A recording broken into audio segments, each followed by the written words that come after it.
وَإِن تَعْجَبْ، اور اگر تم تعجب کرتے ہو اے محمد صلی اللہ علیہ وسلم، فَعَجَبٌ قَوْلُهُمْ، تو عجیب ہے ان کی بات. یعنی آپ اس بات سے حیران ہوتے ہیں کہ کفار مانتے کیوں نہیں، ان کو سمجھ کیوں نہیں آتی سیدھی سی بات. ہمیں بھی ایسے ہوتا ہے نا کہ جب ہم مختلف طرح کی نشانیاں دیکھتے ہیں تو اتنی صاف صاف کھلی واضح آیات سمجھ میں آ رہی ہوتی ہیں کہ انسان حیران ہوتا ہے، اور جب کوئی دوسرا نہ سمجھے اس کو تو حیرت ہوتی ہے کہ کیوں نہیں آخر سمجھتے. اسی طرح نبی صلی اللہ علیہ وسلم کو بھی تعجب ہوتا تھا کہ یہ لوگ جو اپنے آپ کو اتنا عقل مند اور ذہین سمجھتے ہیں اور قریش کے لیڈر بنے ہوئے ہیں اور بڑی بڑی عقل ہے ان کی، بڑی بڑی باتیں کرتے ہیں، دنیاوی معاملات میں اتنے سمجھدار ہیں، تو ان کو اتنی معمولی بات کیوں نہیں سمجھ آتی جو بالکل سمپل سیدھی ہے. تو بات یہ ہے کہ اصل میں ان کی بات واقعی تعجب کے قابل ہے جب وہ کہتے ہیں اَإِذَا كُنَّا تُرَابًا، کیا جب ہم مٹی ہو جائیں گے، اَإِنَّا لَفِي خَلْقٍ جَدِيدٍ، تو کیا ہم نئے سرے سے پیدا کیے جائیں گے. یعنی واقعی یہ حیران کرنے والی بات ہے کہ ان کو کیوں نہیں سمجھ میں آتا. اب دیکھیے کہ زمین جو ہے اللہ نے تخلیق کی ہے اور یہ ہم سب کچھ دیکھ رہے ہیں پیدا کیا ہو، کتنی کریشن ہے اللہ کی، بے شمار ہے نا. اور کیا ہم مانتے ہیں کہ یہ سب کچھ پیدا ہو چکا ہے؟ زندگی کا جو ظہور ہے وہ ہم سب مانتے ہیں نا، کیونکہ سامنے ہے.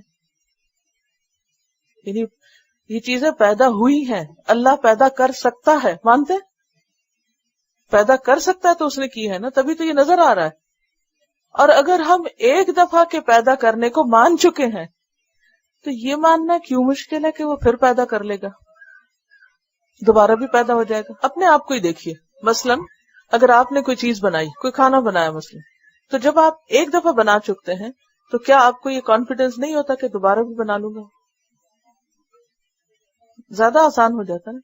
پھر آپ کیا کہتے ہیں، جو مثلا آپ نے پہلی دفعہ کسی سے بنانا سیکھا، کسی کے ساتھ مل کے بنا رہے، تو آخر میں عام طور پہ لوگ کیا کہتے ہیں، اب میں خود ہی بنا لوں گا، اب میں بنا سکتا ہوں، اب مجھے آ گیا ہے، کیونکہ ایک دفعہ بن گیا، ہاتھ سے نکل گیا، اب کیا مشکل ہے. اپنے بارے میں تو آپ یہ کہتے ہیں، لیکن اللہ کی تخلیق کے بارے میں آپ کہتے ہیں کہ وہ دوبارہ کیسے بنائے گا. حیرت کی بات ہے. یہ کیوں کہتے ہیں آپ؟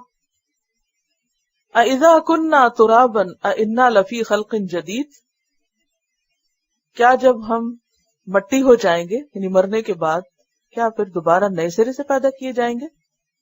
اولئک الذین کفروا بربہم، یہ وہ لوگ ہیں جنہوں نے اپنے رب کا انکار کیا ہے، رب کی قدرت کو نہیں جانتے کہ وہ کتنا عظیم ہے، کتنا بڑا ہے، اور وہ کیا کچھ کر سکتا ہے. انسان جب کوئی چیز بناتے ہیں تو ہم بہت حیرت میں گم ہو جاتے ہیں، کہتے واہ کیا ٹیلنٹ ہے. کسی کی کوئی کرافٹ دیکھیں، کوئی پینٹنگ دیکھیں، کچھ بھی دیکھیں، فوراً اس کی تعریف شروع کر دیتے. لیکن جس رب نے اتنا کچھ بنایا ہے اس کی تعریف میں بخل سے کام لیتے ہیں، اور اس کے بارے میں کہتے ہیں کہ یہ کیسے ہوگا. تو بات یہ کہ انہوں نے رب کو پہچانا ہی نہیں، وہ رب ہی کا انکار کریں، کیونکہ رب کا کیا معنی ہوتا ہے، خالق، مالک، مدبر. تدبیر کے بغیر تو کوئی کام نہیں ہوتا، اور پھر جو تدبیر کرتا ہے وہ بنا بھی لیتا ہے، اور جو بنا لیتا ہے وہی مالک ہوتا ہے. تو جو اللہ کی ان تین صفات کو نہ مانے وہ دراصل اس کے رب ہونے کا انکار کر رہے ہیں. وَأُولَئِكَ الْأَغْلَالُ فِي أَعْنَاقِهِمْ، اور یہی لوگ طوق اور ہتھ کڑیاں ان کی گردنوں میں ہوں گی. کن کی گردنوں میں؟ نہ ماننے والوں کی. اغلال غلن کی جمع ہے. غلل کا معنی ہوتا ہے کسی چیز کو اوپر اوڑھنا یا اس کے درمیان چلے جانا. غلل وہ پانی جو درختوں کے درمیان سے بہ رہا ہو. توق اور ہتھ کڑی کے لیے آتے ہیں، ہینڈ کف کے لیے. ان کی گردنوں میں توق ہوں گے. گردن کا ذکر کیوں کیا گیا؟ کیونکہ ان کی گردنیں جھکی نہیں. توق جب گردن میں پہن لیتے ہیں نا تو گردن اکڑ جاتی، یعنی وہ جمود اور تعصب کا شکار ہے، بائسڈ ہے. انانیت کا شکار ہیں، اپنی اکڑ پہ قائم ہیں، ان کی گردنیں اللہ کی قدرت کے آگے جھکی نہیں. تو عموماً عمل اور جزا میں مشابہت ہوتی. کیا مطلب اس بات کا؟ کہ جیسا کوئی کرے ویسی ہی سزا ہوتی. چونکہ انہوں نے اللہ کو رب نہیں مانا محض ضد اور تعصب کی وجہ سے، تو قیامت کے دن ان کی سزا بھی کیا ہوگی کہ ان کی گردنیں اکڑی رہیں گی اب ہمیشہ کے لیے، ان میں توق ڈال دیے جائیں گے اور ان کے اندر ان کے ہاتھوں کو ہتکڑیوں سے باندھ دیا جائے گا مجرموں کی طرح.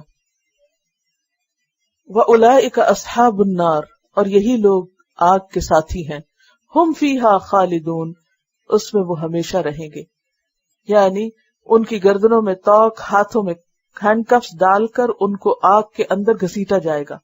سورۃ غافر میں آتا ہے اذ الاغلال فی اعناقہم والسلاسل یسحبون، کہ زنجیریں اور توق ان کی گردنوں میں ڈال کر ان کو گھسیٹا جائے گا.